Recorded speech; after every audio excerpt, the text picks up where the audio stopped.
This year, as the president has been talking about, fraud like you've never seen. They have these fake ballots. They're trying to rig an election, and we can't let that happen. I hope you're all going to be poll watchers. His language has taken on an almost militaristic tone. Go into the polls and watch very carefully. Be poll watchers when you go there.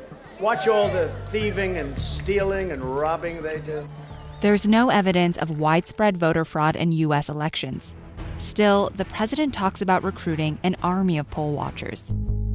It's taken on such an aggressive nature in a way that we've kind of never seen before. It's very frightening to election officials. It paints poll watching with a veneer of antagonism, combat, and not in the spirit of protecting our elections.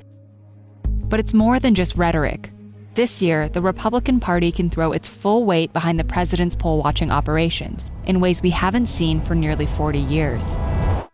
To understand why, let's take a trip back in time. Wherever I go, people ask me what a New Jersey vacation is like. To a governor's race in New Jersey in 1981. When I ran in that election, it was a very interesting election, to say the least. This was the Democratic candidate James Florio, and here he is now. I mean, it's a long time ago. That's 40 years ago.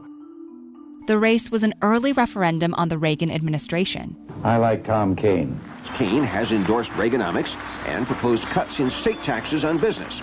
The Democratic candidate, Congressman James Florio, attacks both Reagan's and Kean's economic plans. We thought it would be an election on the merits of the issues. Revitalizing our railroads, cleaning up toxic waste, strengthening law enforcement. Turned out it was not all involving the merits. It was the closest fought election in the history of the state. But as it turns out, it wasn't a clean fight. Election day yielded some surprises to a lot of people that went to the polls, because people saw off-duty policemen with armbands that said they were members of the Ballot Security Task Force. That's the Republican group, which, according to state Democrats, intimidated some minority voters. It looked very official, and they were standing there with their guns. They obstructed voters from casting ballots, but also they obstructed access by poll workers. More than 200 task force members showed up at the polls, confronting voters in Democratic strongholds. They were in Newark, but not in Short Hills. They were in Trenton, but not Princeton. In Camden, but not in Cherry Hill. If you look at the demographics of the neighborhoods that were targeted for these efforts, they were all predominantly Black and Latinx neighborhoods. White voters were not targeted in the same way at all. So it was clear that they're not concerned about ballot integrity, they're concerned about intimidation. It was a very clever, sinister initiative. In the end, Florio lost by a razor-thin margin. 1,797 votes out of 2.3 million votes. The intimidation had an impact on the outcome of the election. It's a case of sour grapes from Democrats that don't know how to take defeat. But this wasn't just a local effort. Investigations suggested that the task force was organized and paid for by the Republican National Committee. A covert operation that was at the very least intentionally misleading and resulted in technical violations of our election laws. Democrats sued the RNC for violating the Voting Rights Act. The RNC was forced to enter into a federal consent decree that would restrict them for years to come. For the better part of the past 4 decades, the Republican National Party has been under a consent decree that has limited their ability to coordinate some of these poll-watching activities. So it created a mechanism that deterred any additional voter intimidation and also created a check on future RNC efforts that might target minority communities. Under the terms of the consent decree, the RNC had to get court approval for poll-watching plans. The party tried unsuccessfully to get out of it for many years. And they were found to be in violation of the consent decree at least 3 times since it was put into place. Then, in 2017, the court allowed the consent decree to expire, setting up a different kind of fight in 2020.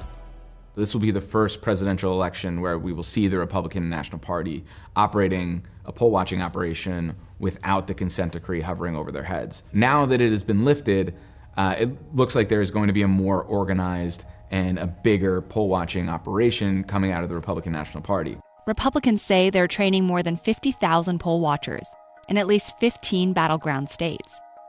They've released a series of carefully worded training presentations for volunteers.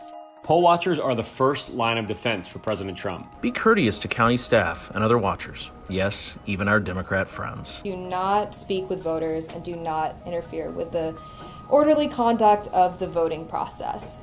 Their presence at the polls is perfectly legal, if they follow the rules. In early voting this year, there have been a few potential violations. Pennsylvania's Attorney General called out illegal surveillance of a ballot drop box in Philadelphia. And local news in Florida reported on 2 armed private security guards who posted themselves near an early voting site. 2 armed security guards showed up outside of the downtown St. Pete early voting location. Pretty much ever since the president has been calling on his supporters to watch the polls, election officials and law enforcement agencies across the country have kind of been preparing for what may be an influx of people who don't know the rules and regulations of poll watching. In a statement, the RNC said its poll watchers have received rigorous training to follow state laws and are not there to be intimidating. The big unknown is exactly how big and how widespread the deployment of these poll watchers will be, and whether they will have any kind of marching orders from the Republican Party or the Trump campaign to really question a bunch of voters' eligibility, or whether they'll just kind of follow the more traditional ways. Ultimately, the consent decree offered a legal shortcut to stop the RNC's poll-watching operations if they crossed the line. What's important to keep in mind is that the tactics that were unlawful in 1980 are just as unlawful in 2020. There has never been permission for any political party or any private party to engage in racially targeted voter intimidation or voter intimidation of any sort. And so we're not without protection, we're not without tools to combat it, but we do have one less in our arsenal. If we see a resumption of the same type of thing this time, we'll have to go back to court. I can be authoritatively the person that can be definitive in saying that small margins make a big difference.